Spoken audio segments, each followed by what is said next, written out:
Recently Pakistan ने हाल ही में एक ऐसा कदम उठाया है जिसे देखकर बहुत लोग लिटरली शॉक्ड है।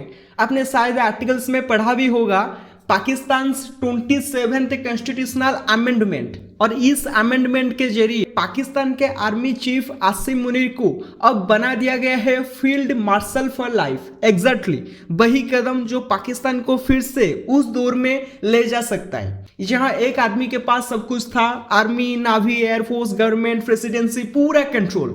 और इंटरेस्टिंगली यही रास्ता कभी परवेज मुशर्रफ ने भी अपनाया था। अब सवाल ये उठता है, ये सब हो क्यों रहा है? पाकिस्तानी मीडिया कह रही है भारत अपने मिलिट्री ड्रिल्स तेज कर रहा है, इसलिए हमें भी अपनी फोर्सेस को यूनिफाई करना होगा। और रिसेंटली आपने देखा होगा एक्सरसाइज त्रिशूल, इसके विजुअल्स भी आए थे जो southern command of Indian army ने रिलीज किए। कैप्शन था the wheels of destiny begin to turn. Symbolism देखिए, ये साफ इशारा है कि इंडिया अब किसी भी इवेंचुअलिटी के लिए तैयार है। हर दूसरे दिन भारत नोटम जारी कर रहा है, नई लोकेशन, नई एयर जोन्स, मतलब मैसेज साफ है, अगर एक भी आतंकी हमला हुआ वो सीधा वार ट्रिगर माना जाएगा। और पाकिस्तान क्या कर रहा है, वो अपने सारे पावर सेंटर्स एक आदमी के हाथ में दे रहा है, आसिम मुनीर के। अब एक नई पोस्ट बनाई जा रही है CDF यानी चीफ ऑफ डिफेंस फोर्सेस। अब ध्यान दीजिए, इस CDF के पास ऑपरेशनल कंट्रोल होगा, आर्मी, नावी और एयरफोर्स तीनों का। बेसिकली जो पोस्ट पहले होती थी chairman, joint chiefs of staff committee, वो अब खत्म होने जा रही है और उसी की जगह बनेगी ये नई CDF पोस्ट। और सबसे मजेदार बात, इस पोस्ट के अपॉइंटमेंट कोई सिविलियन गवर्नमेंट नहीं करेगी, बल्कि ये करेगा military leadership in consultation with the prime minister.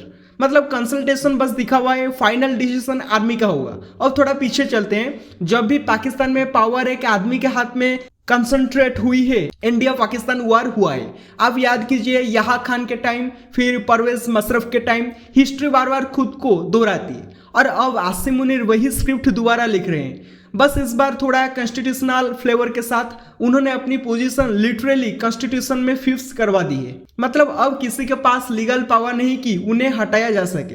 अब कोई कहेगा भाई पाकिस्तान का कॉन्स्टिट्यूशन इतना स्टेबल कब से हो गया? ओए बिल्कुल नहीं। देखिए, पाकिस्तान अपने इंडिपेंडेंस से अब तक 3 बार कॉन्स्टिट्यूशन बदल चुका है। पहला 1956 में 2 साल में खत्म, फिर 1962 वो भी सस्पेंड कर दिया गया। अब जो चल रहा है 1973 का कॉन्स्टिट्यूशन, वो भी कब तक चलेगा कौन जानता है।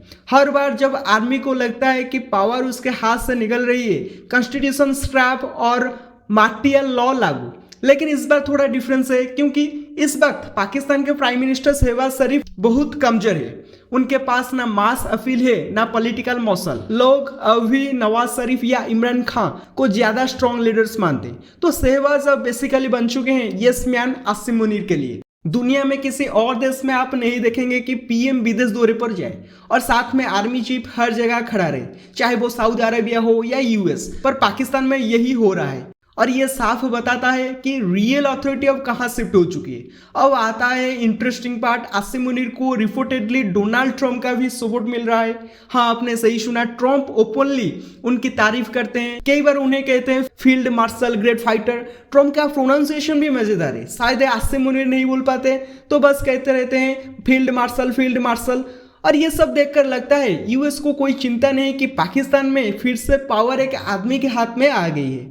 और पैटर्न देखिए, हर बार जब पाकिस्तान में पावर सेंट्रलाइज होती है उसके बाद कॉन्फ्लिक्ट आता है। और analysts US, Europe, China, Japan तक प्रेडिक्ट कर रहे हैं कि नेक्स्ट इंडिया पाकिस्तान कॉन्फ्लिक्ट की प्रोबेबिलिटी अब बहुत ज्यादा है और इस बार ट्रिगर हो सकता है वाटर क्राइसिस। एग्जैक्टली 2026 की गर्मियों में पाकिस्तान में पानी की हालत बहुत खराब होने वाली है। ऑलरेडी रिपोर्ट्स आ रही है कि कई रिवर्स का वाटर लेवल गिर रहा है। इंडिया और इंडस वाटर्स ट्रीटी को लेकर काफी सख्त हो चुका है और पाकिस्तान इसका ब्लेम सीधे भारत पर डालेगा, कहेगा इंडिया ने वाटर वेपन बना लिया।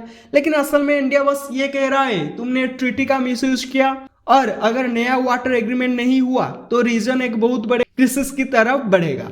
अब इमेजिन कीजिए मार्च अप्रैल 2026, heat waves, water shortage, public anger और पाकिस्तान की इकोनॉमी पहले से ही कमजोर।